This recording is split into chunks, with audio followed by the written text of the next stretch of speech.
Hello guys, and welcome back to another video. Today, I will be talking about branes again. First, it is important to note that branes only exist in string theory, which is not 100% proven. Anyways, if the string theory is true, then branes are actually just arrangements of one-dimensional strings. There are two ways a string can be, one where both ends are free to wander, and one where the ends are stuck together. These are open and closed strings. While an open string can move wherever it likes, a closed brane is fixed in place, and can only vibrate. However, an open string does have limits. Usually, one end is stuck to another place in a certain dimension. This place is known as a D-brane, or a brane that limits dimensions.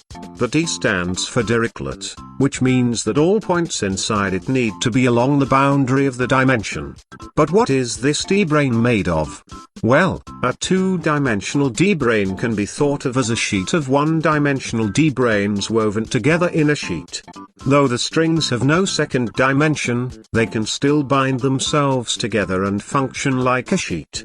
Like a string, this D2 brane can vibrate through space-time. And any string within this brane will have ending points stuck to this 2D brane, forcing them to stay in the second dimension. But what makes these D-branes limit other strings? Well, it isn't the D-branes that are actively limiting the strings. All open strings have different limits across the dimensions for their ends to vibrate in. These are known as their boundary conditions. But some dimensions will always tend to have the D, or Dirichlet, conditions, which will force the certain dimension of the end to stay bound to something. And this something is the 1D strings on the net which forms the D1 brane.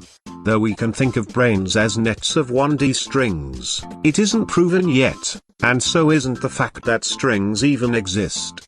So yeah, hopefully you enjoyed this week's video, and see you next time. Bye.